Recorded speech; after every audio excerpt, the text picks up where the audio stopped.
امریکی صدر کا غزہ کے لیے 20 نکاتی امن منصوبے کا اعلان۔ وائٹ ہاؤس میں اسرائیلی وزیر اعظم کے ساتھ پریس کانفرنس میں صدر ٹرمپ نے کہا کہ بورڈ آف پیس کا ادارہ غزہ کی عارضی حکمرانی سنبھالے گا۔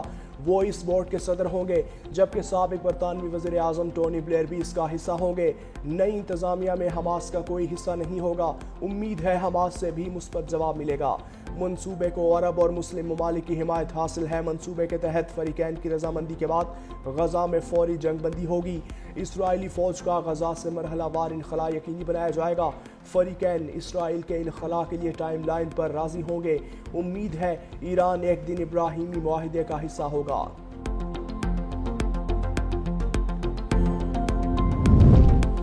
معاہدہ قبول نہیں کرو گے تو ختم کر دیں گے۔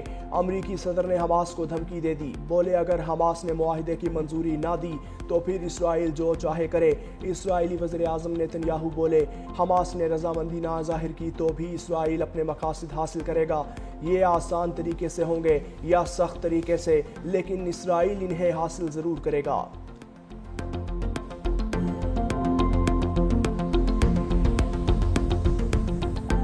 صدر ٹرمپ کا غزہ امن منصوبے کی حمایت کرنے پر وزیر اعظم شہباز شریف اور فیلڈ مارشل عاصم منیر سے اظہار تشکر۔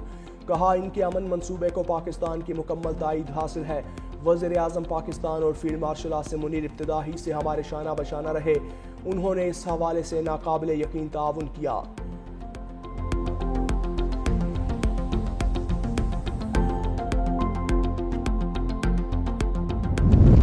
پاکستان سمیت عرب ممالک کا سخت رد عمل۔ دوحہ حملے پر قطری وزیر اعظم سے معافی مانگ لی۔ وائٹ ہاؤس میں صدر ٹرمپ سے ملاقات کے دوران ہی قطری وزیر اعظم کا فون گھما دیا۔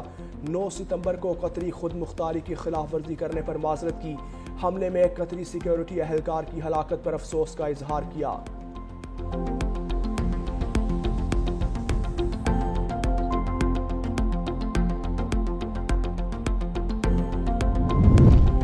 پاکستان، سعودی عرب سمیت عرب اور اسلامی ملکوں نے امریکی صدر کے غزہ منصوبے کی حمایت کر دی۔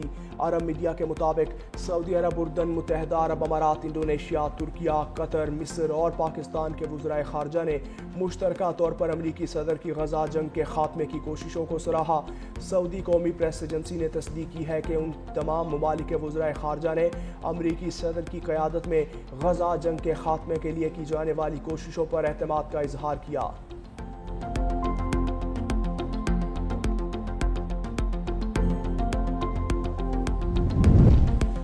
قطر نے حماس کو 20 نکاتی مجوزہ امن منصوبے کا مسودہ دے دیا۔ حماس کا کہنا ہے جائزے کے بعد رد عمل دیں گے۔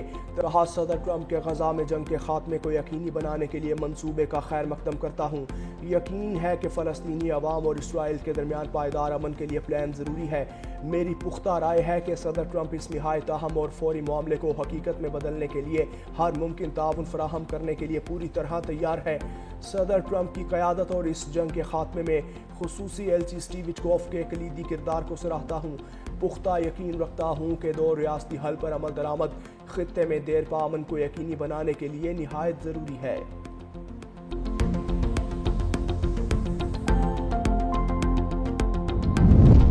پاکستان نے ٹرمپ کے غزہ منصوبے کو امن کے لیے نادر موقع قرار دے دیا۔ مستقل مندوب عاصم افتخار نے مشرق وسطیٰ بارے اجلاس سے خطاب کرتے ہوئے کہا غزہ میں امن کے امکانات تیزی سے معدوم ہوتے دکھائی دے رہے ہیں۔ اسی دوران نئی سفارتی راہیں بھی کھل رہی ہیں۔ پاکستان اس مشاورتی عمل میں فعال طور پر شریک رہے گا۔ اسرائیل کا E-1 بستی منصوبہ دو ریاستی حل پر براہ راست حملہ ہوگا۔ مغربی کنارے کے جغرافیائی وحدت کو ختم کرنے کی یہ کوشش عالمی قانون کی خلاف ورزی ہے۔ کوئٹہ میں جناح روڈ کے قریب دھماکہ۔ پولیس کے مطابق پولیس اور ریسکیو ٹیمز جائے وقوع کی طرف روانہ۔ دھماکے کے بعد فائرنگ کی آوازیں بھی سنی گئیں۔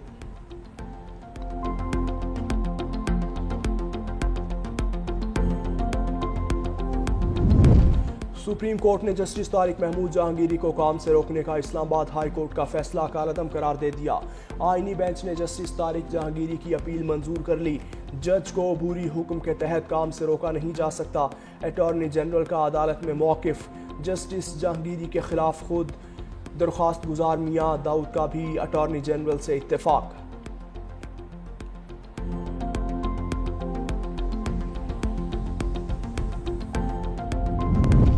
ایک ایشیا کپ میں ناقص کارکردگی، پاکستان کرکٹ بورڈ نے لیگز کے لیے کھلاڑیوں کو NOCs معطل کر دیے۔ ذرائع PCB کے مطابق پاکستان کے کھلاڑی اب دیگر لیگز میں شرکت نہیں کر سکیں گے۔ COO سمیر احمد نے NOC معطل کرنے کا نوٹیفیکیشن جاری کر دیا۔ NOC معطلی کا فیصلہ ایشیا کپ فائنل میں شکست کے ایک روز بعد کیا۔ NOC معطلی سے پاکستان کے ٹاپ کرکٹرز متاثر ہوں گے۔ بابر اعظم، شاہین آفریدی، محمد رضوان، فہیم اشرف کو بگ بیش کا NOC جاری کیا گیا تھا۔ پاکستان کرکٹ بورڈ نے تمام کھلاڑیوں کو ڈومیسٹک کرکٹ کھیلنے کی ہدایت کر دی۔ ایشیا کپ میں شرکت کے بعد قومی ٹیم کے کھلاڑی وطن واپس پہنچ گئے۔ شاہین شاہ آفریدی، فخر زمان، محمد نواز، حارث رؤف خوشدل اسلام آباد ایئرپورٹ پر پہنچے۔ گھروں کو روانہ کپتان سلمان علی آغا، فہیم اشرف اور حسن علی کی لاہور ایئرپورٹ آمد۔ کھلاڑیوں نے عام لاؤنج استعمال کیا۔ قومی سلیکشن کمیٹی نے جنوبی افریقہ سیریز کے لیے 18 رکنی اسکواڈ کا اعلان کر دیا۔ شان مسعود ٹیم کی قیادت جاری رکھیں گے۔ 3 نئے کھلاڑی آصف آفریدی، فیصل اکرم اور روحیل نذیر اسکواڈ کا حصہ۔ اسکواڈ میں بابر اعظم، محمد رضوان اور شاہین شاہ آفریدی بھی شامل۔ عبداللہ شفیق، امام الحق، سلمان علی آغا اور سعود شکیل اسکواڈ کا حصہ۔ عامر جمال، حسن علی اور خرم شہزاد بھی ٹیم میں شامل ہوں گے۔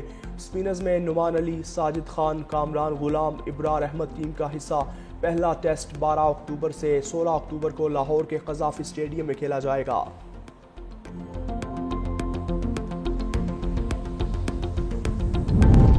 IMF مشن کے ساتھ مذاکرات کا چھٹا روز۔ IMF مشن کی آج FBR ٹیم کے ساتھ ملاقات ہوگی۔ FBR ٹیم مشن کو کرپشن ڈائیگنوسٹک رپورٹ پر اپنا موقف پیش کرے گی۔ محصولات کے معاملے پر بھی تفصیلی بریفنگ دی جائے گی۔ FBR حکام مشن کو ریونیو اہداف سے متعلق تفصیلی بریفنگ دیں گے۔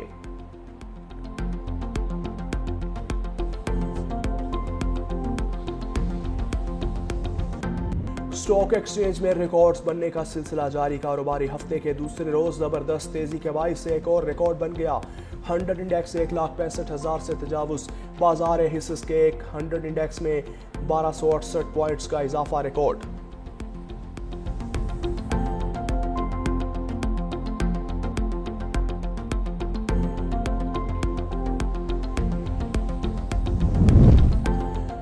ایشیائی ترقیاتی بینک نے پاکستان کی معیشت میں بہتری کا اعتراف کر لیا۔ ایشیائی ترقیاتی آؤٹ لک جاری۔ رپورٹ کے مطابق پاکستان کی معیشت درمیانی مدت میں ترقی کی راہ پر گامزن۔ مالی سال 2026 میں GDP گروتھ 3% رہنے کا امکان۔ پالیسی ریفارمز اور استحکام سے معیشت میں بہتری جاری رہے گی۔ IMF پروگرام کے تحت پاکستان میں معاشی اصلاحات میں پیش رفت ہوئی۔ کنٹری ڈائریکٹر ایما فین کا کہنا ہے کہ پاکستان کی ترقی کے امکانات مثبت لیکن چیلنجز برقرار ہیں۔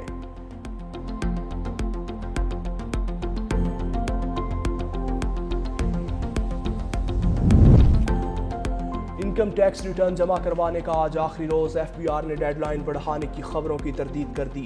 وضاحت کی کہ انکم ٹیکس ریٹرن جمع کروانے کی آخری تاریخ 30 ستمبر برقرار رہے گی۔ زیادہ تر ٹیکس دہندگان ایسے علاقوں میں ہیں جو سیلاب سے متاثر نہیں ہوئے۔ ٹیکس دہندگان کو ریٹرن جمع کروانے کے لیے کافی وقت دیا گیا تھا۔ ڈیڈ لائن کے بعد ریٹرن جمع نہ کروانے والوں کو لیٹ فائلر تصور کیا جائے گا۔